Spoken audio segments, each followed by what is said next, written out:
Also, we are coming live via YouTube streaming and via Skype. Each one of you is welcomed to this broadcast, probably the last Saturday, definitely the last Saturday of the year.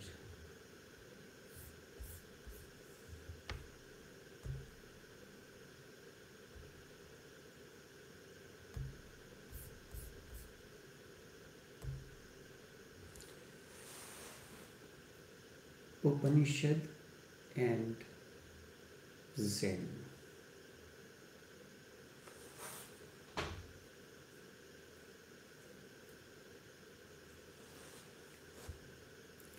Before I go into, let me speak something about something Lao Tse, the Tao. Tao and life.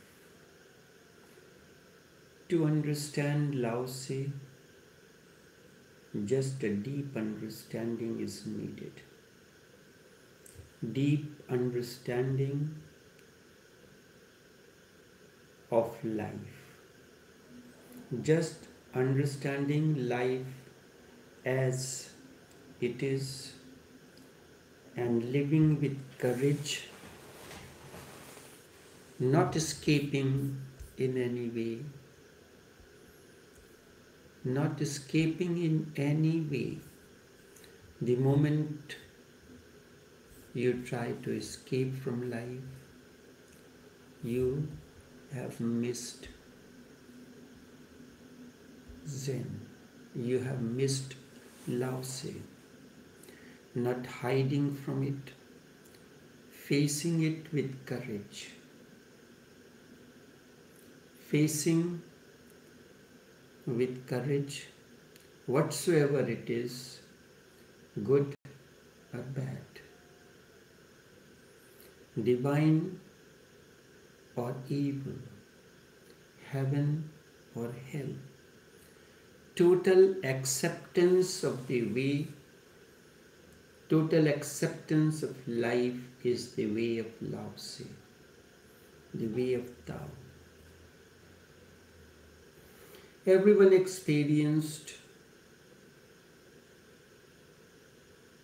truth in their own way, but they expressed it in different words. Lao Tse says, Tao cannot be put into the words. 1,001 things emerge out of it, but it cannot be put into the words. The moment you give it a word, it becomes false. Nanak experienced in a totally different way. Upanishads expressed it in a different way. The seers of Upanishad expressed truth in a different way. Nanak, first of all, says that which is one. That which is one, Ek Onkar, Satnam, that alone is truth. Truth have two forms. Truth is the essence of everything, and this is poetic expression. And truth is mathematically true as well. Satya, truth, and Sat, the essence. The two meanings are encompassed into one. And then, when there is oneness, the fear is always of the other. But then, if there is only oneness, one, how can there be fear? Jealousy is of because of the other. If there is one, how can there be jealousy? Nanak explains, Nirbhav, fearless, nirbhaya, without any prejudice, without any jealousy, is the attribute of that which he experienced as Ek Omkar. And then what are the qualities of it? That was true in the beginning, that is true now, and that will be true in the end. Important point he reaches. That alone is truth, and Nanak says, experience this alone is truth. But why does you, or for that matter an individual, cannot experience that? Because there is a veil between you and the truth. That veil is ego. In Gurmukhi it is called Ko, ego, the ignorance. When will the veil of ego vanish? Again, a soliloquy asks the question, when the veil of ego will vanish, when the dawn of truth will happen, when the dawn of truth will happen,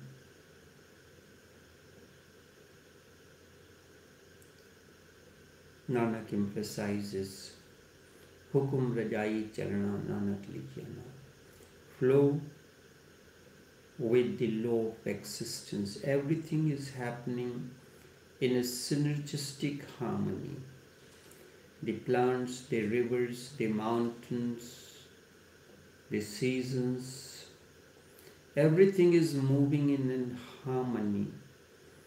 One leads to the other. When you look into life, it is a synergistic harmony. The birth unfolds into baby unfolds into a child unfolds into youth into young, so on and so forth. The transition is so smooth. There is not a gap, and you do not know when one stage is transformed into the other. When one state of consciousness is transferred into the other. When will the veil of ego will vanish? When the truth will dawn? Answer comes in Hukum Rajai Chalana, flow with the law of existence. Nanak calls this harmony of the existence as Hukum. Pythagoras called it harmony of the universe. The plants, the rivers, the mountains, the beings, seasons, everything is moving in harmony. Nanak saw it, express it as Hukum. Flow with the law of existence. Lao Tse calls this as total acceptance of life. Total acceptance of whatever is. One moment there is anger, next moment there is happiness. One moment you are divine, next moment there is evil, good, bad, heaven, hell. Whatsoever is totally accepted, and that's the beauty of it. The moment you accept it totally, you are flowing with the existence. It is very difficult to be a Lause or recognized Lause. In fact, if you can recognize a Lause, that means you are already Lause. That you are already Lause. To recognize a Buddha, you need not be a Buddha. But to recognize Lause, you need to be Lause. Otherwise, you will miss it. It is almost impossible. Historians have been doubtful about the existence of Lao Tse. I cannot doubt his existence because doubting his existence is like denying my own existence. Denying the existence of Lao Tse is like denying my own existence. Lao Tse is as alive for me as I am. Even if history proves that he never existed, it makes no difference to me. He must have existed because I exist. He must have existed because you exist. I am the proof for the existence of Lao Tse. Lao Tse is not mathematical at all, yet he is very, very logical in his madness.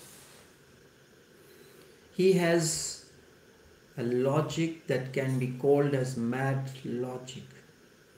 When you penetrate into his sayings, you will come to feel it. To some extent, Kabir has shown that madness when he uses the language of paradox to explain that which is. To explain that which is.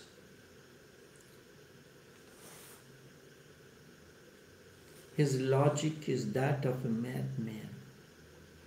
He has a mad logic. When you penetrate into his logic, you come to feel it. It is not so obvious and apparent. He has a logic of his own. Certainly his logic is of absurdity. When you try to understand Lao Tse, he zigzags. Philosophy wants straight answers, but truth is not. I am hungry now. Next moment when I have eaten something, I am not hungry. You may capture the moment when I said I am hungry, and 2 hours after you bring the food, I say I am not hungry. This is how Lao Tse is absurd in his expressions. Certainly his is the logic of absurdity, logic of paradoxes, logic of a madman, and he hits hard. When Confucius went to meet Lao Tse on a cold winter morning, he was sitting in a cave all alone. The scent quivers in Confucius. It went through his bones. On a cold winter morning, sitting on a mountain in a cave, and that too all alone. What are you doing there? Lao Tse says, nothing. So Confucius stopped his disciples and said, I want to go and meet him alone. Goes there. He says, I have come for a dialogue. Lao Tse said, dialogue is always between two people, and monologue is soliloquy that happens within you. He said, Lao Tse said, there is no one. No one. Confucius said, but you are. He said, I am not. I am simply a presence. A presence is non-judgmental. A Buddha is a presence. Lao Tse is a presence. There is no judgment of good and bad, right and wrong, whatsoever kind of judgment it is. This is madness. When you try to understand Lao Tse, he zigzags. Sometimes you see him going towards the east and other times towards the west, because he says East is west and west is east. They are together. They are one. He believes in the unity of opposites. And as long as you consider a division between the opposites, you consider these as opposites, there is a problem. You have a coin in front of you. Look at the coin. One side is head, the other side is tail. If you can imagine the coin to be a cylinder with two ends. You enter from one end, which is the head. You are going through the tunnel of the cylinder. Somewhere or the other, the two, if I put it this way here, a tunnel have two walls. And in order to have an entry and exit, you have to have doors. Doors will have a frame. Frame will have to be fixed in the wall. And wall is one piece. So, in a way, the exit and entry are connected to one another through something that you cannot see it. Lao Tzu sees it, so he says there is unity of the opposite. To you, head and tail seems to be opposite because your vision is very narrow. You cannot see the oneness of entry and exit. They are connected somewhere. You enter from one side, in order of a convenience you exit. In order to enter the tunnel, you use a way, use a source, use a doorway, and you call it entry. You are now in the tunnel. To go out you need, but the going out you are facing in a different direction. Your back is towards the entrance and you are facing the exit. There is total unity and oneness of the opposites. And this is how life is. Indeed, Lao Tzu is just the spokesman for life. If life is absurd, Lao Tzu too is absurd. If life has an absurd logic to it, Lao Tzu has the same logic to it. Lao Tzu simply reflects life in myriad ways. And Tao Te Ching, it is in Chinese language, it is pronounced as Dao. T-A-O is pronounced as Dao. Tao Te Ching. It simply reflects life. He does not add anything to it. He does not delete anything. He does not choose of it. This is how Jesus says that judge ye not that ye not be judged. Exactly the same meaning. He does not, Lao Tzu does not add anything. He does not delete anything. He accepts life and its phenomena as it is. This is total acceptance. He simply accepts whatsoever is. That is why his way is that of watercourse. Water flows freely. Whatsoever happens in the moment is accepted. It is simple to see the spirituality of a Buddha. It's very simple. Buddha is so extraordinary that it is impossible to miss him. But it is difficult to see the spirituality of Lao Tzu. The spirituality of Lao Tzu, it is very difficult to see. is so ordinary, just like you. You will have to grow in understanding. A Buddha passes by you, you will immediately recognize that a superior human being has just passed you. He carries a glamour of a superior human being around him. It is difficult to miss him, but almost impossible. It is almost impossible to miss him, but Lao Tse, you may be his neighbor, but you will miss him. You may have been missing him because he is so ordinary. And his ordinariness, is his extraordinariness.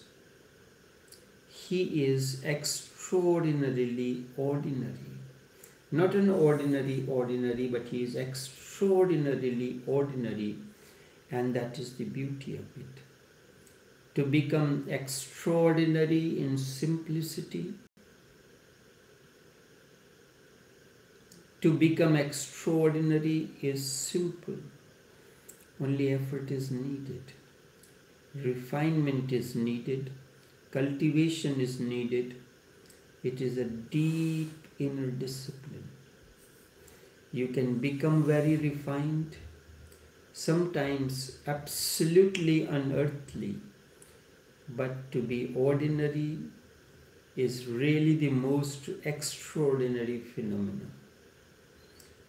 The most extraordinary phenomena.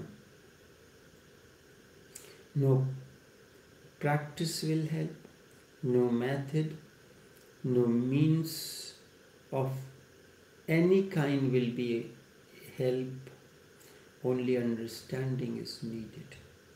Even meditation will not be of any help. To become a Buddha, you need meditation.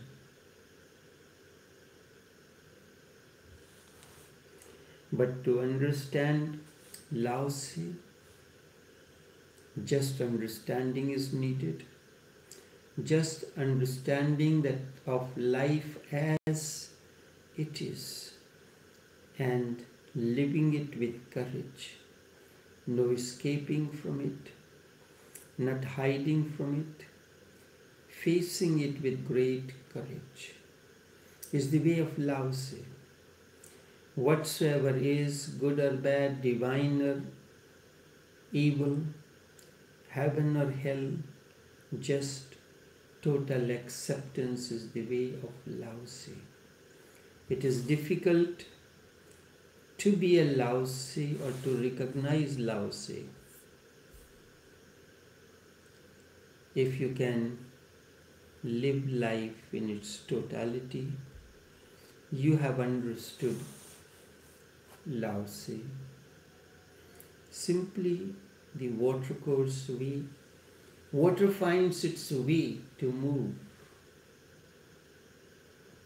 You do not have to create the channels for water to move. It creates its own channel for flowing. Such Lao Tse and life are synonyms. I have spoken in the beginning to speak on Upanishad and Zen. Upanishad is a beautiful word. It comes from the Sanskrit word Upa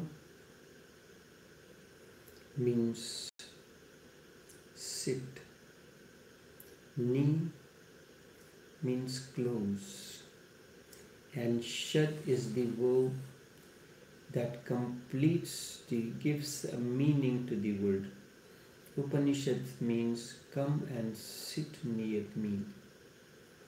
Come and sit near me.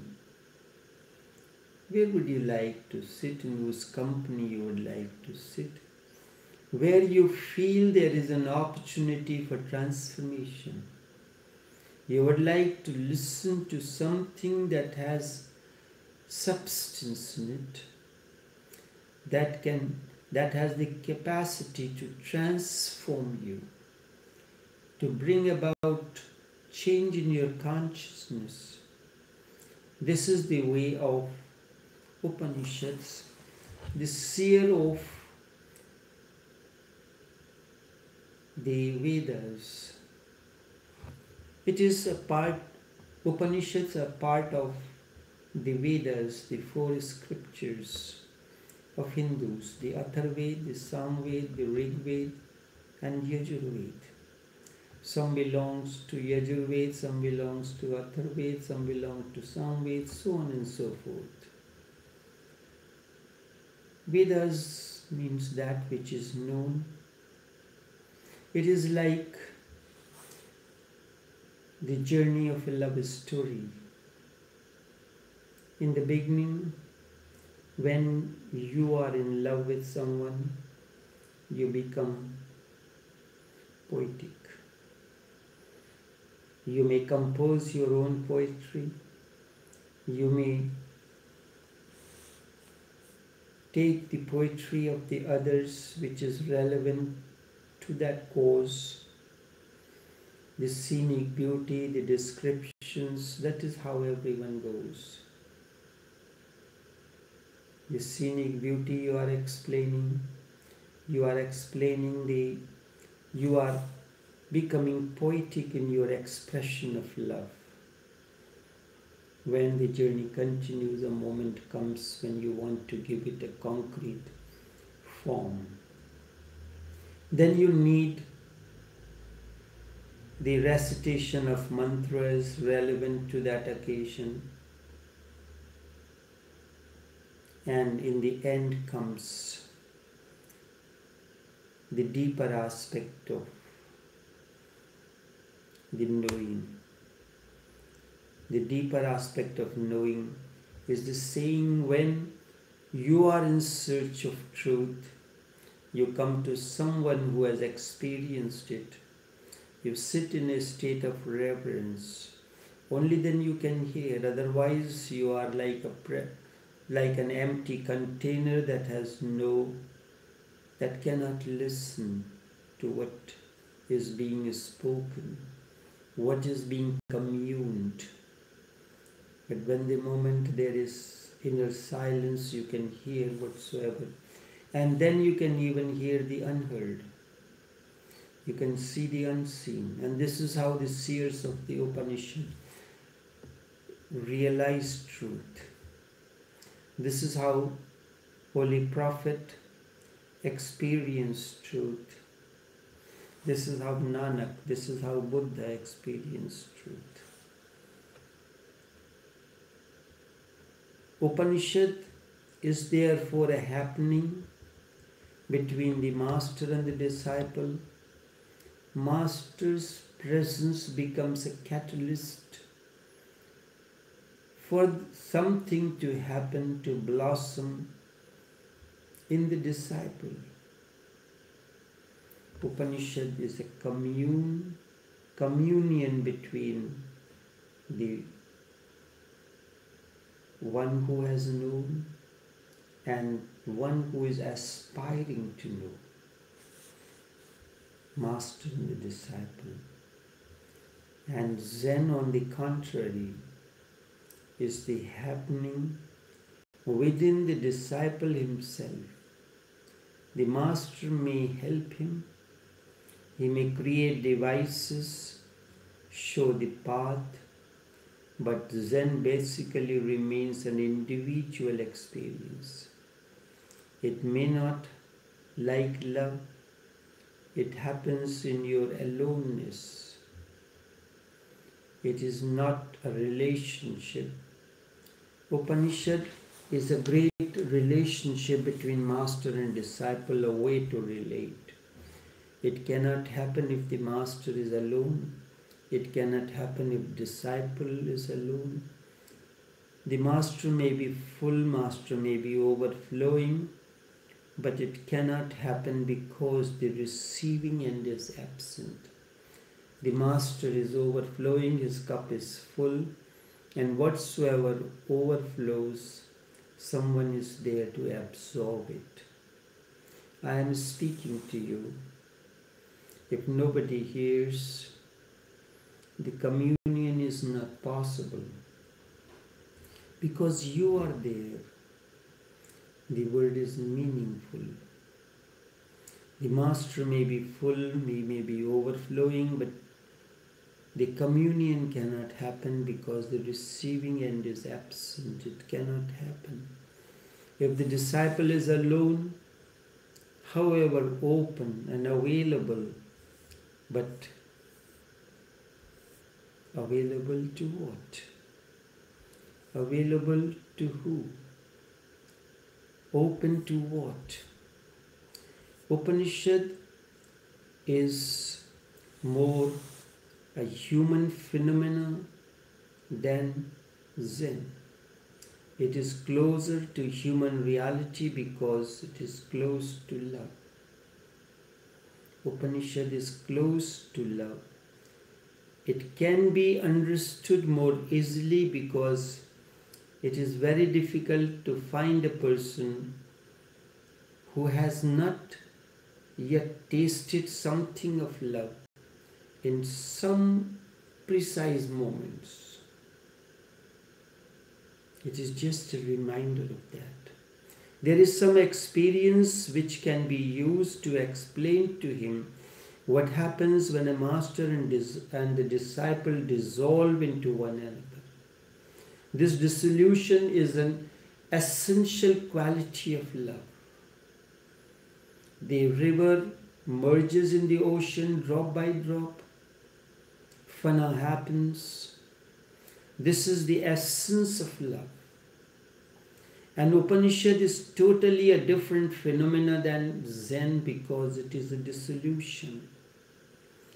And the second thing that happens, the experience is the same between the two, but the paths are different. But finally, whether you have followed the path of Zen or that of Upanishad, you reach alone to the peak, or you have followed or journeyed through a master, holding his hand in deep trust and reach the peak. It does not matter how you reach. What is important that you have reached. It does not matter which vehicle are you traveling in, which mode of transport are you using it. The important thing is this: you are on the journey and you have reached. You are on the journey and you have reached. It does not matter how to reach the peak. Your vehicle can be different, your means can be different, but the peak remains the same. Journey may be from the direction that you are moving, but experience of finding oneself and simultaneously finding the whole secret of existence remains the same. The experience of finding oneself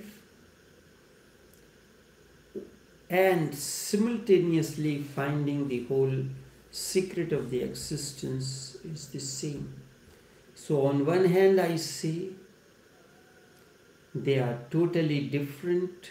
Zen and Upanishad are two different because they evolved in different circumstances and situations by different masters.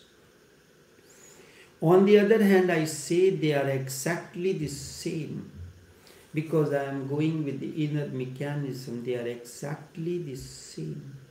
And there is no contradiction in these two statements.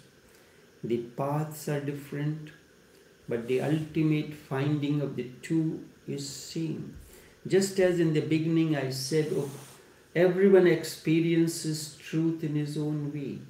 Nanak experienced this when he emerged from river Bain after being submerged into the river for 3 days. It was one winter night. Nanak was sitting with his disciple Bala and Mardana on the bank of the river Bain outskirts of the town where he lived. All of a sudden, Nanak took off his clothes and entered the river. It was a cold winter night. The disciples Bala and Mardana said, "What are you doing? The night is cold. The river is there." He did not listen. He took out the clothes and entered the river. Bala and Mardana thought that they will emerge in a little while, take a dip. But it happened, the time passed and Nanak did not emerge from the river. He got concerned. He started sprinting on the bank of the river, calling him, "Where are you? Where are you, Nanak? Answer me." But there was no sound, there was no response. He got worried. He ran to the village. Midnight, he woke up everyone. The flower has not blossomed, but the bud has its own beauty and fragrance. The beauty of the bud and the fragrance is different than that of a flower. Flower is blossomed totally in its splendor and beauty and manifests something of a magnanimous nature. But bud is also beautiful. People emerged, they searched, but they could not find Nanak. They thought that he may have drifted with the current. This is how it happens whenever one goes in the search of that which is, he has to vanish from the eyes of the people. And there it is said he appeared in front of the Rabb that he has been looking for. This is how it happened to Hazrat Payghambar sallallahu alaihi wasallam when he went on the Mount Hir. It does not matter whether you disappear in the river or on the mountain or in cave as Lao-tse did, or on the mountain as Hazrat Payghambar sallallahu alaihi wasallam did, or as Nanak did. What is important, what emerges out of it. And 3 days after, whenever someone disappears or dies, it takes 3 days for the process of dissolution to complete. That's why when someone dies, we do Tisra, the 3rd day ceremony. The minimum time it takes for the process of dissolution to complete is 3 days. And when Nanak emerged out of that, the verse that emerged out of him, Ek Onkar Satnam. Ek means one. Onkar, that existential sound. Satnam, that is truth. And that is the essence of truth. Essence of all that is. All that we see, every word, every syllable, every message that we see, it has an essence. Just as you take a lime, it is true that it is juicy. When you extract, squeeze it out, and something that comes out, that is sat. The essence. That is why the fragrance, the perfumes, they are called the rose essence, the vetiver essence, and many other essences they are called. Says Ek Onkar Satnam. When there is oneness, that is truth and the essence of truth, there is no fear. So the attributes comes in. Nirbhav, fearless. Bhai means fear. Fear is always of the other. Because you consider yourself as Robinson Crusoe living by yourself. But in existence we are all connected to one another. And that is known as synergistic harmony, or the harmony of the existence of the stars, the planets, the plants, the rivers, the mountains, and everything is connected with one another. I am speaking, if you take out one word, it is meaningless. It is all the notes that flow out of that creates the essence, that is the meaning. That creates a presence. And that creates, when this subtle presence becomes a part of you, it acts as a catalyst to bring about transformation in you. Then he gives an attribute, continues further. It was true in the beginning, Adi Sach, Jugadi Sach, and it is true in the end. Nanak Hosi be Sach, it is true now. Then the question emerges, if it is so, how can one attain to it? How can the veil of ignorance give kule to Tepal? When will the veil of ignorance and ego vanish? Give Satyara hoye, when the ego vanishes, only then the dawn will happen. The dawn of truth, the dawn of awakening comes back to it, gives a method. Hukum Rajai Chalana, Nanak Likhya Naal. Nanak sings. Flow with the existence, as Lao Tse says. Total acceptance of all that is. The moment you accept everything as it is, the way opens for you.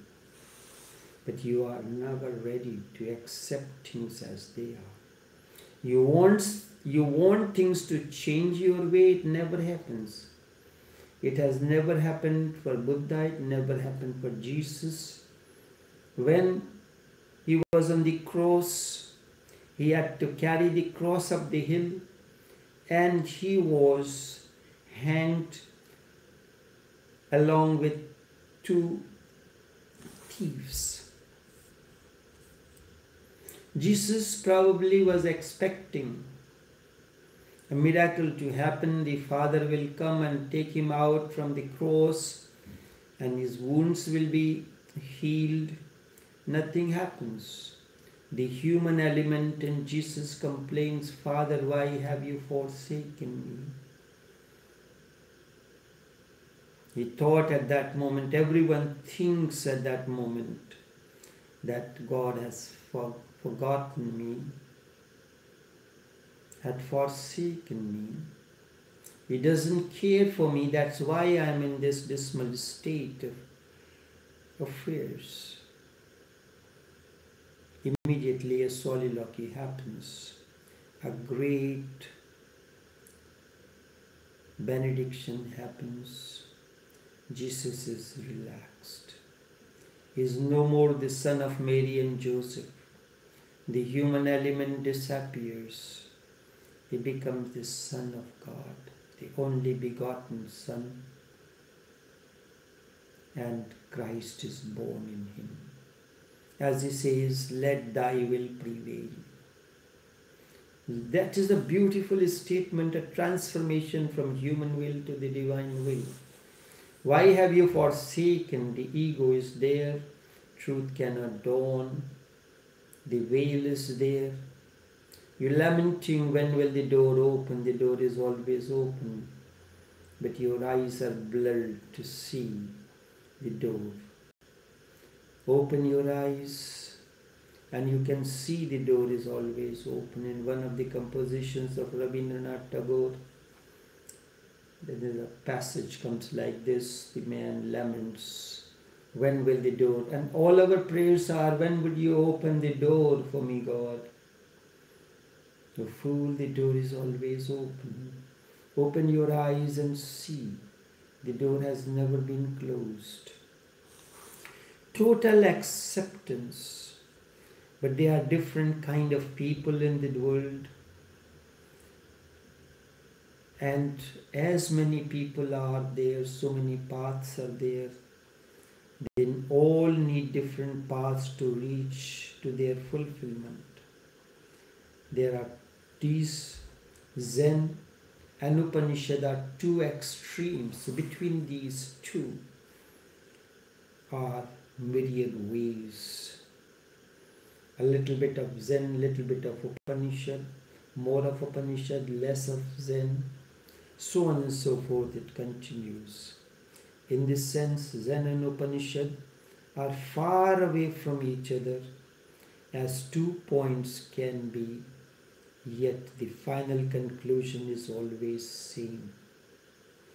One is a hard way, a long, but a few people need a long, hard way.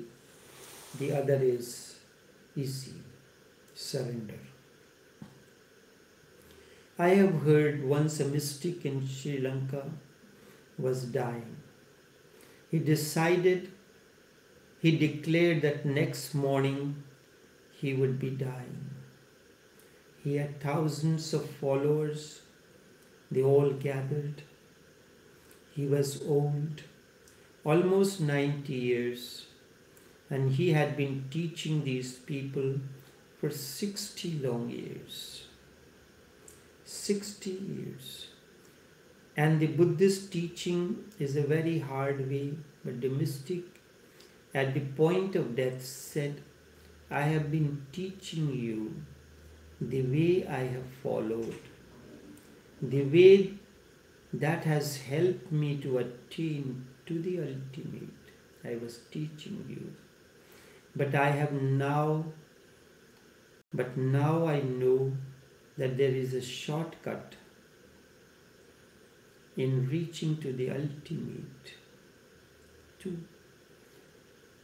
So the shortcut, that if somebody wants to go with me, what is the shortcut? So that if somebody wants to go with me, stand up as I am leaving. People looked at each other, at those about whom they thought these were very religious people, and perhaps they may have stood up. As far as I am concerned, there are so many problems. Nobody stood up. Only one man raised his hand. The old man said, even that is a great consolation to me. But why are you not standing up? The old man said, because I am ready, I want to go with you, but I do not want to go right now. But I want to know what is the shortcut. Where is the shortcut in case at some time or the other I want to go or choose that shortcut? Why better with the hard and the long way? That is why I just raised my hands. I did not stand up. As far as the hard way is concerned, we know. Because for 60 years you have been teaching us. And at the last moment you are telling about this shortcut. You are a strange fellow. At least tell us where is the short way. The mystic said, the short way has a condition. It is only for those who are ready to go right now. Only those who are ready to go right now without any consideration, without any botheration. I give another chance, stand up. Even that man, his hand went down and there was utter silence and everyone was looking at each other. The old man died. People want the way to be hard and to be long because this is good excuse for avoiding it. Because the way is so long and hard, And life is short and full of so many contradictions, problems, and there are many responsibilities. So much has to be done. The children are growing up. They have to be married. The business is not good, or the business is so good that this is not the moment to enter.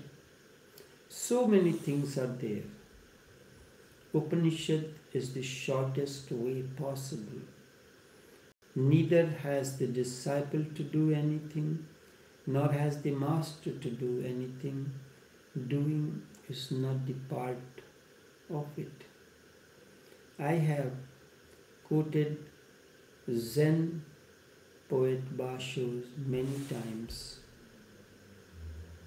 Sitting silently, doing nothing, the spring comes and grass grows by itself. As far as Upanishadic methodology is concerned, even doing nothing is not needed. And what are you going to do?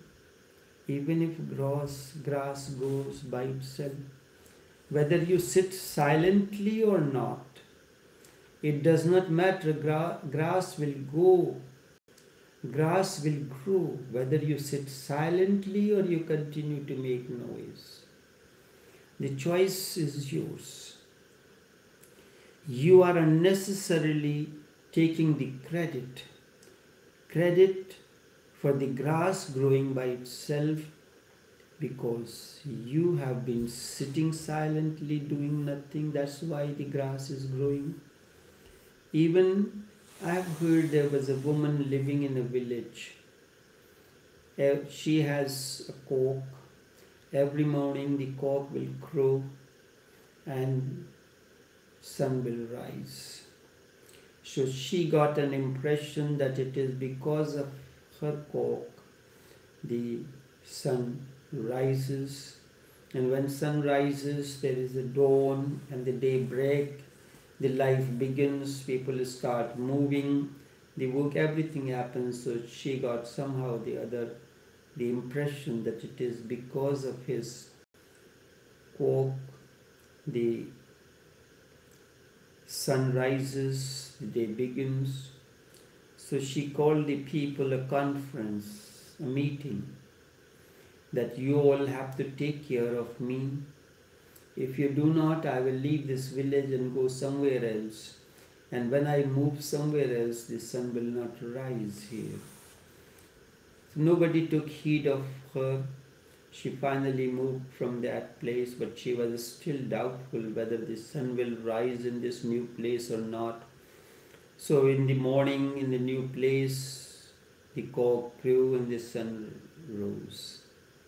It was confirmation for the woman that it is because of her the sun is rising, and now she was convinced in that village where the people were unruly to her, the sun will not rise.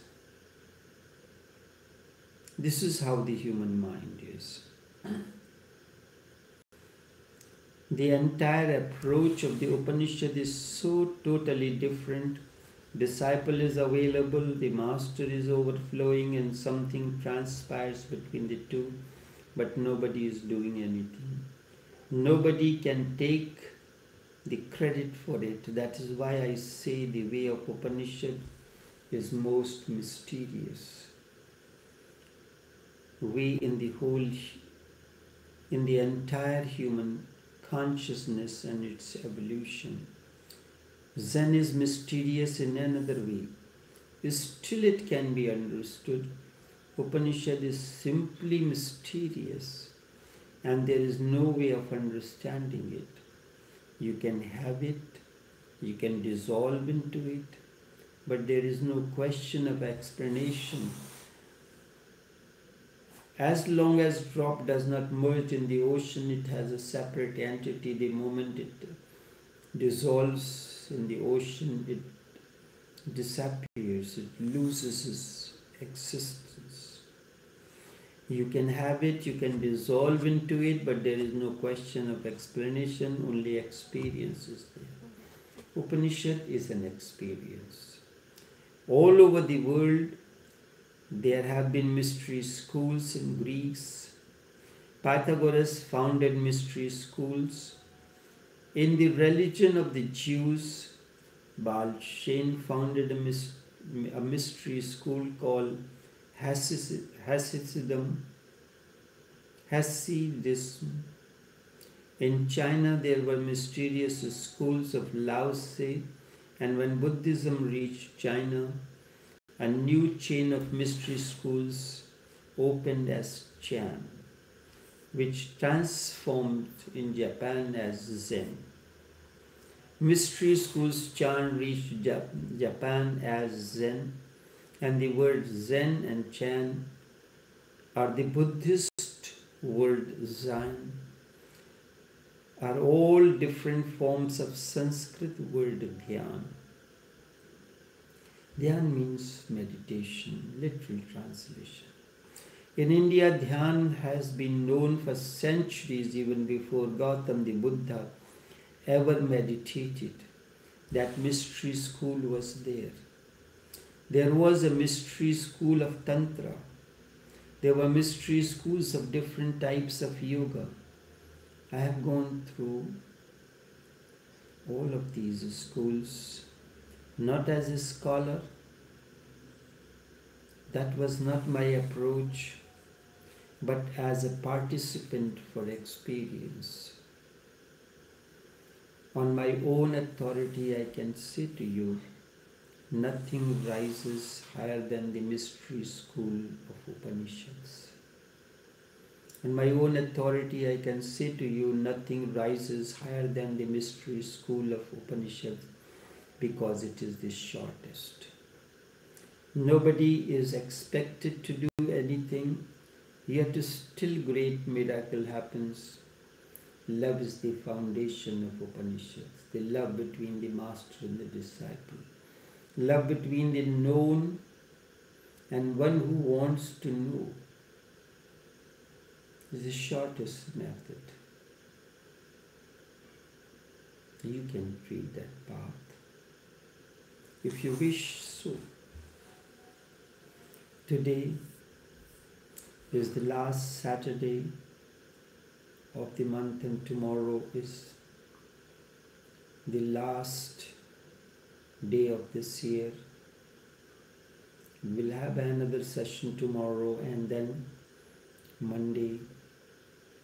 You can send your questions if you wish in advance via WhatsApp or Messenger, and I will respond to those in the talk on Monday. Until then, take care and do have a pleasant day. Do have a pleasant day. So long then to you.